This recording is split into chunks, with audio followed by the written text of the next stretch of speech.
2025년 7월 28일 월요일 참 좋은 날, 오늘의 묵상입니다. 사랑하는 허글 묵상 가족 여러분, 평안하신가요? 오늘의 묵상 본문은 창세기 29장 1절에서 8절까지입니다. 야곱이 길을 떠나 동방 사람의 땅에 이르러 본즉 들에 우물이 있고 그 곁에 양 셋 떼가 누워 있으니 이는 목자들이 그 우물에서 양 떼에게 물을 먹임이라. 큰 돌로 우물 아귀를 덮었다가 모든 떼가 모이면 그들이 우물 아귀에서 돌을 옮기고 그 양떼에게 물을 먹이고는 우물 아귀 그 자리에 다시 그 돌을 덮더라. 야곱이 그들에게 이르되 내 형제여 어디서 왔느냐? 그들이 이르되 하란에서 왔노라. 야곱이 그들에게 이르되 너희가 나홀의 손자 라반을 아느냐? 그들이 이르되 아노라. 야곱이 그들에게 이르되 그가 평안하냐? 이르되 평안하니라. 그의 딸 라헬이 지금 양을 몰고 오느니라. 야곱이 이르되 해가 아직 높은즉 가축 모일 때가 아니니 양에게 물을 먹이고 가서 풀을 뜯게 하라. 그들이 이르되 우리가 그리하지 못하겠노라. 때가 다 모이고 목자들이 우물아귀에서 돌을 옮겨야 우리가 양에게 물을 먹이느니라. 아멘. 자, 야곱은 동방 사람의 땅 메소포타미아의 서북쪽에 위치한 하란 근처에 도착을 하게 됩니다. 1절에 보면 동방 사람의 땅에 이르렀다라고 되어 있죠. 그런데 그 야곱이 처음 보게 된 것은 우물입니다.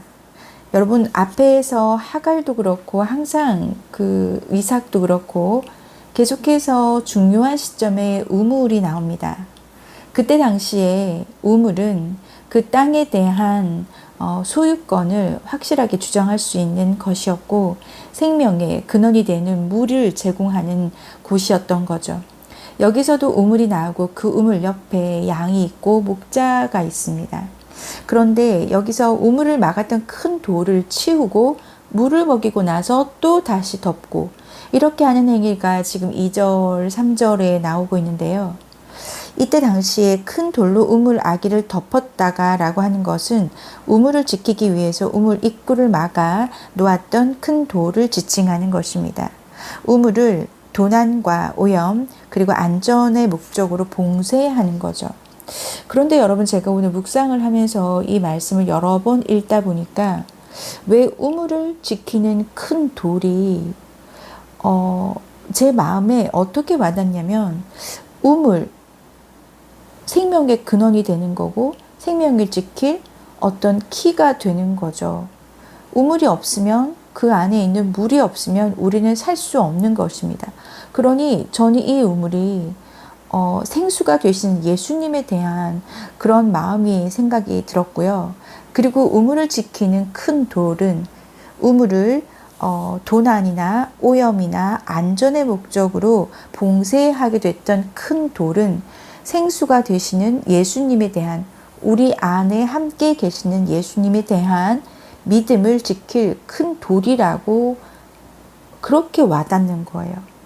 자, 그렇다면 우리가 믿음을 지킬 수 있는 큰 돌, 내 안에 있는 물을 지킬 수 있는 생수의 근원 되시는 예수님에 대한 믿음을 지킬 큰 돌은 무엇일까요?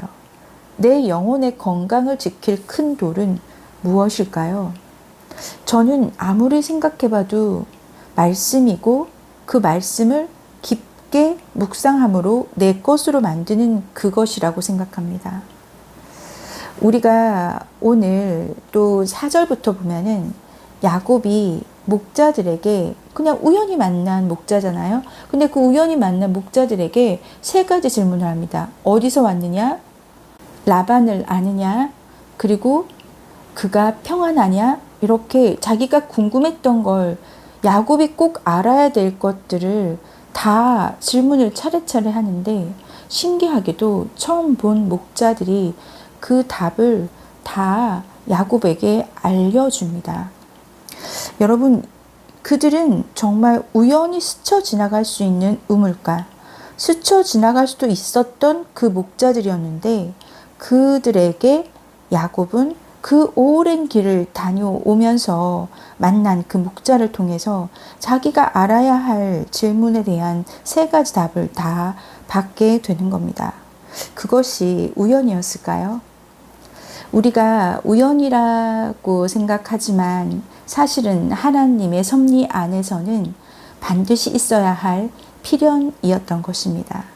우리는 우연히 만났다라고 하지만 하나님의 인도함 속에서는 계획에 있었던 의도된 만남이었던 거죠. 이것은 일방적인 하나님의 인도하심이었고 은혜였지만 그 은혜를 경험하기 위해서 야곱이 가져야 할 태도는 바로 간절함이었고 사모함이었습니다. 그 700에서 900km 되는 브엘세바에서 하란까지 오는 그 길에서 야곱은 이미 중간에 야곱의 하나님, 본인의 하나님을 만나서 베델이라 이름 짓고 하나님에 대한 예배를 드리며 서원 기도를 했던 적이 있는 야곱입니다. 그 야곱이 얼마나 그 도피하는 가운데 그 여정 가운데 하나님을 만나고 그렇게 아내를 얻기 위해서 이렇게 라반을 찾아서 오는 그 길에 만나게 된 우물과 그 옆에 있는 목자들을 통해서 이렇게 그가 알아야 할 모든 질문을 얻게 된 것. 그것은 야곱이 간절함과 사모함으로 가지고 왔었던 마음인 거죠. 하나님의 은혜를 경험하기 위해서, 일방적인 은혜를 경험하기 위해서 우리가 가져야 할 태도는 간절함과 사모함입니다. 직접적으로 행동을 한 것이잖아요. 목자를 본 것, 그리고 그 본 목자를 그냥 지나가지 않고 질문을 하는 것은 야곱이 해야 될 것이죠. 하나님의 인도하심과 계획과 섭리는 하나님의 주권이고 그분이 가지신 생각과 마음이시라면 그건 어차피 우리의 영역이 아닙니다. 그렇다면 우리가 생각해 봐야 할 것은 내가 얼마나 여호와 하나님을 사모하느냐, 갈망하느냐인 거죠.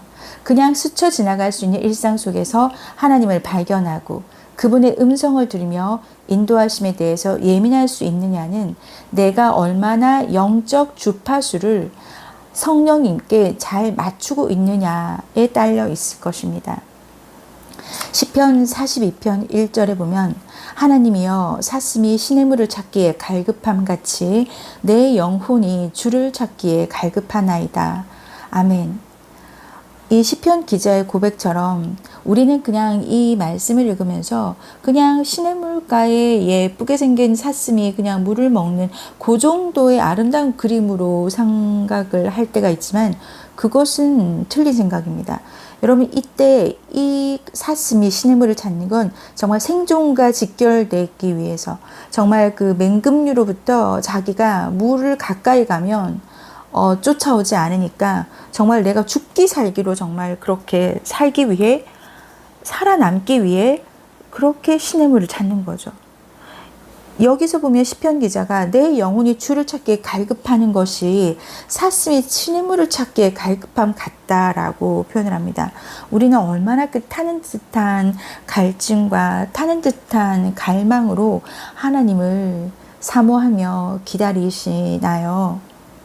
정말 우리가 평상시에도 정말 하늘에 있는 구름을 통해서도 나뭇잎들을 통해서도 그리고 스쳐 지나가는 바람결에서도 그리고 그냥 버스에 붙여서 지나가는 광고판 속에서도 또는 핸드폰으로 우연히 보게 된 어떤 기사를 통해서도 우리는 하나님께서 얼마나 나에게 말씀하기를 원하시는지 그분의 마음을 안다면 우리는 우리의 주파수를 하나님께 잘 맞추어서 일상 속에서도 그냥 스쳐 지나갈 수 있는 곳에서도 이 야곱처럼 본인이 필요한 그 답을 다 알 수 있을 것입니다.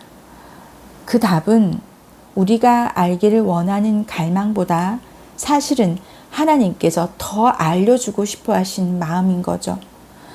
자, 그렇게 해서 우리가 전혀 예상하지 못한 상황 속에서 하나님께서 섭리로 야곱을 인도하시고 보호하시는 것을 보면서 하나님께서는 정말 우리에게 하나님의 마음과 하나님의 계획을 정말 우리에게 같이 공유하고 알려주고 싶어 하시는구나. 그 하나님의 사랑을 생각하시는 오늘 하루가 되면 참 좋겠습니다. 오늘 영적 주파수를 성령님께 맞춰주십시오. 우리 함께 기도하겠습니다. 하나님 감사합니다. 오늘도 우리가 야곱에서 그 먼 길을 와서 그 우물과 때와 그리고 목자를 통해서 정말 하나님께서 야곱에게 꼭 알려주고 싶은 그 질문에 대한 답을 모두 얻게 해주는 모습을 보았습니다. 하나님께서 얼마나 하나님의 마음을 우리에게 전하고 싶어 하시는지요.